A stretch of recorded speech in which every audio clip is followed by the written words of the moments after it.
Hey there, writers, and welcome to Just Write Already, the short show for new authors to create pop fiction that means something. It's filled with tips, real life stories, and terrible advice that will make you question our character.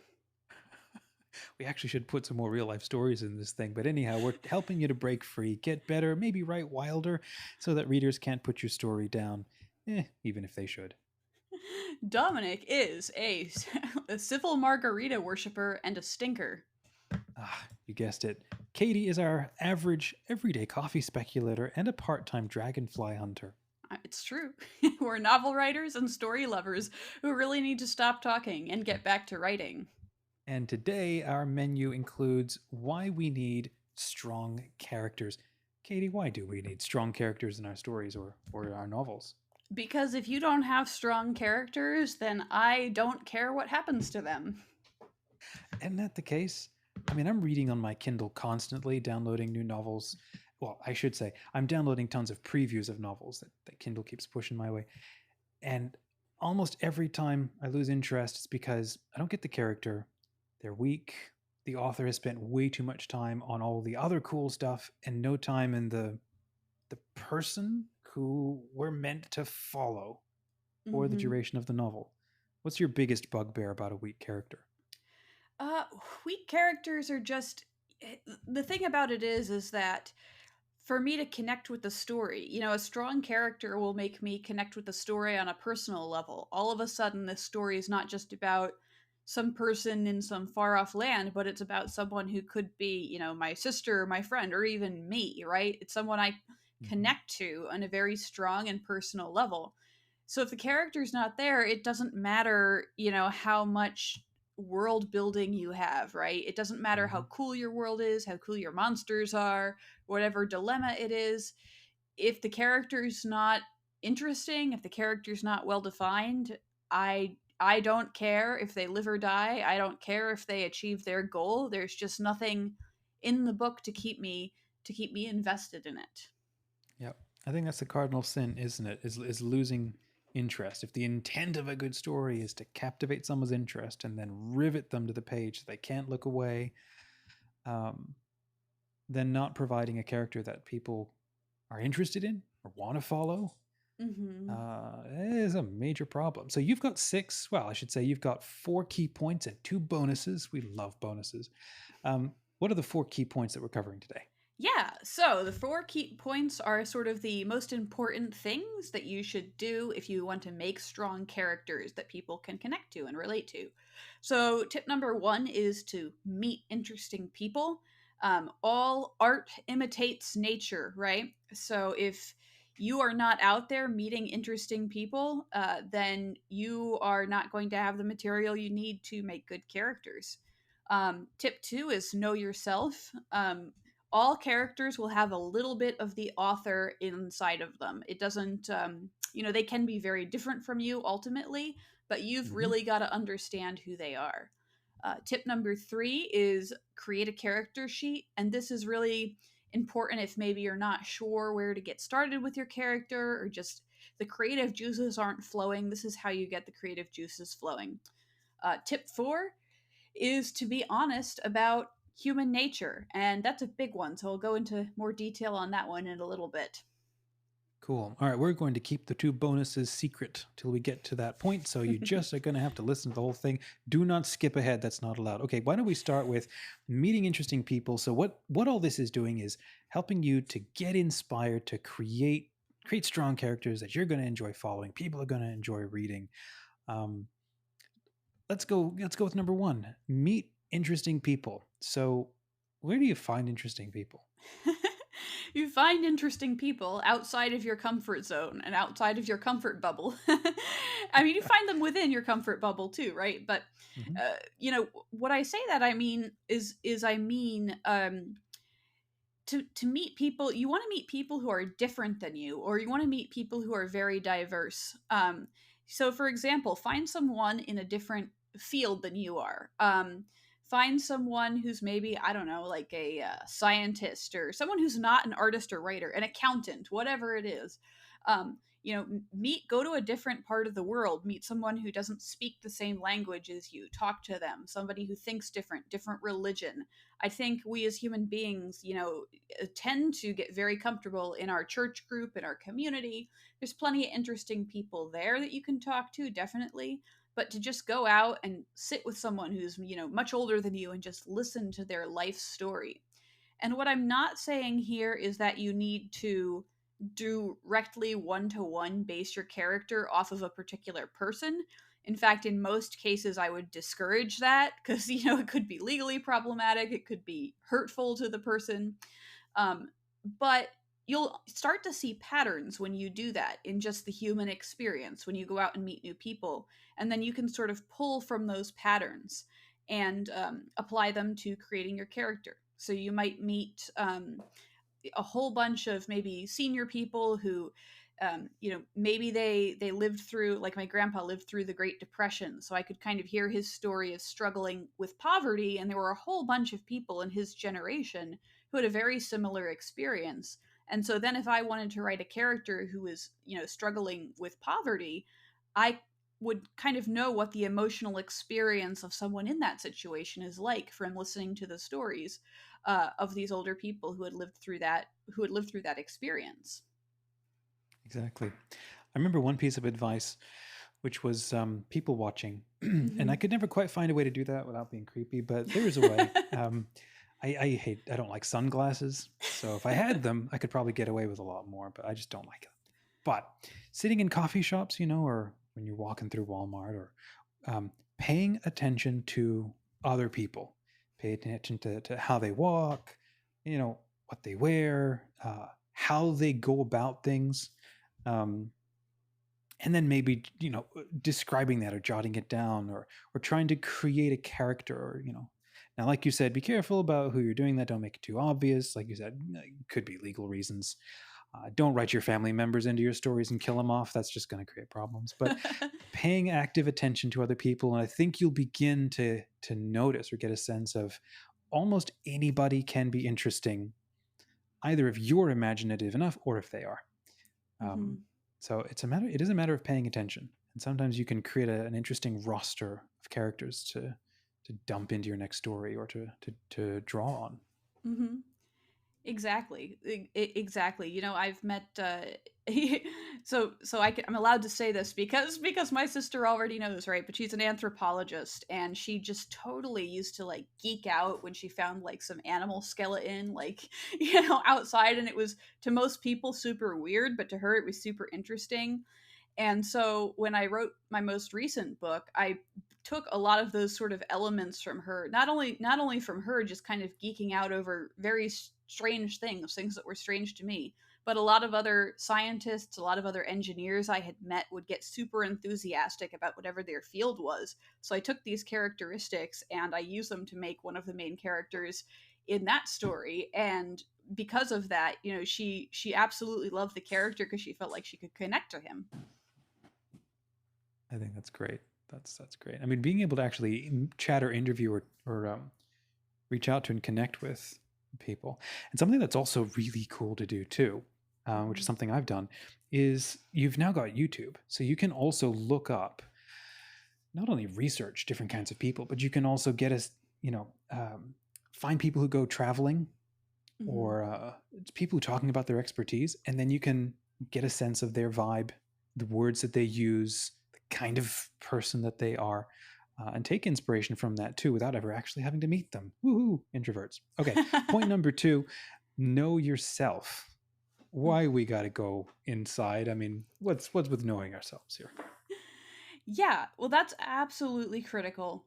Is to know yourself. If you have some quirk, or if you're, let's just say you're afraid of something, maybe you're afraid of spiders, you know, just taking some time to reflect, like, why am I afraid of spiders, or like, why is it so difficult for me to start a conversation with Fred? What is the emotion, what is the fear that's behind that, and sort of doing some self-searching. And this can Hmm. actually not be good, not just for writing a book, but just for your own psychology or your own spiritual Yeah. life. Asking, not just living and doing things, but taking time to sit down and ask, like, why am I doing this? Why is this thing so important to me? Why were my feelings so badly hurt when, Oscar made that random joke that everybody else thought was funny? Just reflecting on who you are and why you do things will help you understand, why your characters do things. Or even Hmm. asking yourself, like, what's the one thing that could happen to me that would turn me into a villain, right? Hmm. um, what would have happened if I had made a different decision at this point in my life? And that can kind of help you create hypothetical characters, right? Your villains, or somebody who maybe if I hadn't like married the guy I married, right? You could make a story about Hmm. somebody who meets their true love and then decides they don't want to be with them, and what happens there. And reflecting on your own life experience is what's going to help you identify that material, and also, put a little bit of yourself inside of your characters, which will help other people connect to them as well. Yeah, yeah.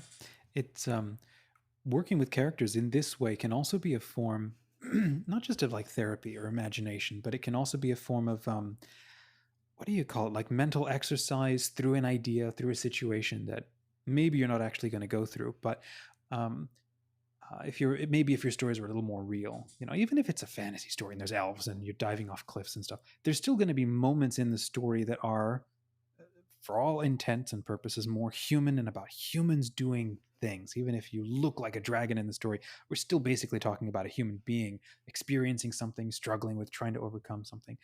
And I'm reminded of this something Jordan Peterson said at one point. Is like, if you think that, oh, I would never be this terrible kind of person, it's Hmm. just not in me, I would never do that. And he's like, you don't know yourself well enough, because everybody has a particular breaking point. Maybe thank God that it hasn't happened to you, but there are Hmm. plenty of people to whom it has happened. And so, in a way, creating a story, we put our characters in terrible situations, we put them up trees and throw rocks at them, make life terrible for them, to kind of find out what is this character's breaking point. Hmm. But really, what are we, I mean, technically, what are we doing is we're exploring in ourselves what might be my response. Hmm. Maybe I need to start imagining something different, kind of mentally exercise through these things, and paying attention to how we actually react. And then, by stepping into our character's shoes.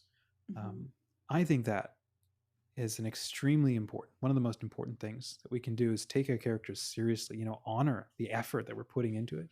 Hmm. Okay, number 3, build a character sheet. Where do you find one? You can find them online. You can make your own. Yeah, if you just Google character sheet, a lot of them you can get from like role playing games like D&D and stuff like that. So you can Hmm. steal one of those; it'll work. Um, the other thing you can do that will kind of work like a character sheet or serve a similar purpose is take a personality test as one of your characters. Just to kind of, what this will do is it helps you to add character quirks, and it helps you to make them more well rounded. So essentially, what a character sheet is it's going to be just a list of things about the character. So, for example, what's your character's favorite color? In the story, it probably doesn't really matter all that much, but if you know it as the author, it will affect how that character behaves throughout the story. So, what is their favorite food? What is their pet peeve? What kind of outfits do they like to wear? Who's their favorite composer? One of the really kind of a funny example of this is, this one time my kids were watching Winnie the Pooh, and I was standing in the kitchen with my husband, and we got into this incredibly ridiculous conversation where we started talking about, like, if the Winnie the Pooh characters voted in the latest presidential election, who would they vote for? And we were like, well, Owl is kind of like part of the intellectual elite, so he's probably going to vote for Joe Biden. And then, like, Gopher doesn't care what people thinks, he just like blows stuff up, so he's going to vote for Trump. Rabbit's fed up with Okay. everybody, and he's going to vote third party because he just, Preppers. Yeah. yeah. And we're like, this is totally ridiculous, but the fact that we can even have this conversation would only be possible because these characters are so well defined that we know Yeah. exactly Yeah. who they would vote for, right? So that's how you, Definitely. yeah, that's how well you have to know your characters. Yeah. It's like creating that thumbnail sketch, what makes these characters really distinct from each other. The other thing that's also just why things like character sheets are just great is um, being able to outline what a character will pay attention to versus what they will ignore, right? Yeah. And this is a little, maybe more of a meta tip, but little story. Here we go, true life story. I worked one in. I was taking a walk with my family around the neighborhood a couple of weeks back. And wow, sunlight is beautiful. There's trees. Oop, there goes a squirrel. And then all of a sudden I realized, wait a second, today's trash day. I didn't put out the trash bins. And I about face and hoof it back, quarter mile home, pull out the trash bins, and then run back to where my family is. As I get back to where my family is, all of a sudden I notice there are trash bins all up and down the whole neighborhood. I had not seen it before. And I started thinking, am I going crazy? They were not there before. Mm-hmm. But there's no way the whole neighborhood instantly got up and pulled out all their trash bins while I was running back. And I'm just like scratching my head and feeling terrified at my mind's ability to filter out everything I did not need to be paying attention to. It was all there. I did not see it, right? Mm-hmm. So as you're creating your character sheets, I think a really important tip is, what are they not going to pay attention to? And usually you're going to build your identity, your work life, your skills are the things you pay attention to, and then you're not going to be able to see everything else. And that can really go a long way to building great character voices and helping you as the author know, what do I make them notice? Because those little lines, you see them like, the sky was red and the seas were boiling, but he didn't notice it because his head was down. It's like, well, if he didn't notice it, why are we talking about it? Okay, fine. You can argue with that, but it is one way to get into a character's head and get into their voice. Okay, number 4, and we've got our 2 bonuses coming up soon. So stick with us. Be honest about human nature. Why do you include that one? I included that one mostly because, this is Catholic Author is sponsoring this podcast. Most of our listeners are going to be Catholic or Christian. And I think we have a tendency, especially, Christian writers have a tendency they're afraid to deal with the messiness of life. So we get a lot of movies, that come out from like Pure Flix, right? Where you're all the good people, they only ever do good things, right? They would never commit a sin, as it were. And then you have the atheists, right? And they're just total jerks, and they just always don't even care about people. And the problem with that is it's just not realistic. It's just not true. It's not true, right? You have to be honest about the fact that human beings are sinners. They're complicated. You have good characters who are going to make bad choices in your book. You're going to have bad characters who make good choices in your book. People are complicated. And if you read the Bible, right, the best example of this is in the Bible. We see people making all sorts of bad decisions, and these are the matriarchs and the patriarchs of Christianity and Judaism, right? They do all kinds of things, good things and bad things, and God works with them exactly as they are. And I think it's really important for us as writers to just be honest about who people are and the way they behave. Yeah. I mean, I think a great case is going to be the story of Jonah, Mm-hmm. right? He does not come out the hero of that story. He's whining and bratting at the end and kicking aside pumpkin gourds or whatever it was, because he didn't get kind of what he wanted. So that story happened in spite of him. Mm-hmm. But yeah, the author was really like honest with, yes, he's a God-touched prophet, but he's our father in faith too. Yes, I know, but not really a hero. Great message. Yeah. Okay, bonus number 1, heroes and villains. What you got? Yeah, so that actually rolls right into my next note.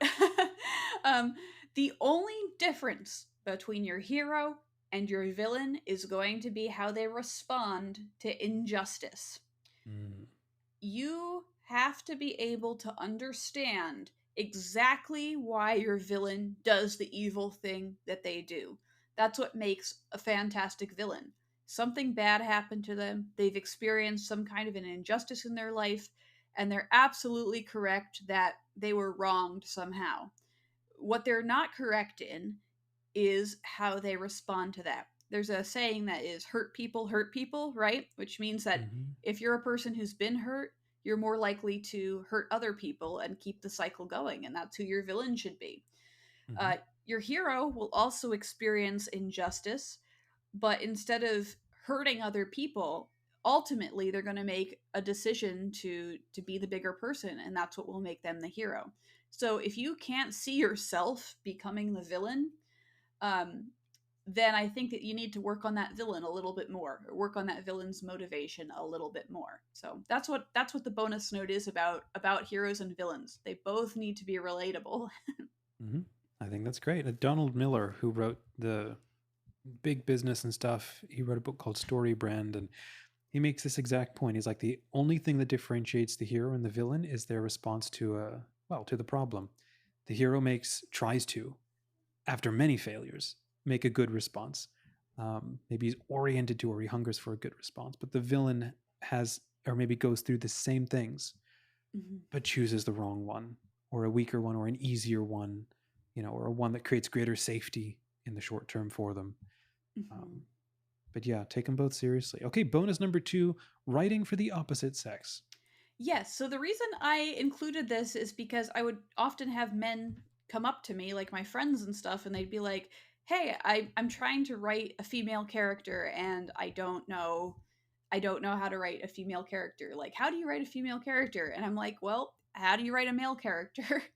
The bonus note is, when you're writing for somebody who's the opposite sex, or just somebody who's very different than you, different religion, different worldview, political view, whatever, uh, is remember that we have more in common than we do different. So yes, Mhm. there are going to be differences, and that's something to think about and maybe to ask. Like if you're writing a woman as a man, go ask some of your female friends, how you did, or for advice. But ultimately, if you're not sure how a woman would behave in a particular situation, most likely it's going to be the same way that you would behave, because before we're men and women, we're human. So it's Mhm. not, don't overcomplicate it, is my bonus note on that one. Yeah, yeah. Don't write a stereotype. I Mhm. remember one piece of advice at one point that was like, get rid of the fact that this character is a man or a woman. As a Mhm. person, what do they want? What do they want to get it? Now add back in their gender, and then see what that then adds or complicates, or how it colors their ability to do something. But at its root, you've got human motivations, human responses, and that's where a story needs to start from. Okay, so we've gone a little over today, but if if you weren't listening to this, you were probably out buying gifts for your local NPC, somebody you're trying to impress. Honestly, half the time we don't know what we're going to say, but we feel it's got to be good because your writing life could depend on it. Well, not really, but one of these episodes might just explode your brain with an idea. You'll write a story and completely change your life.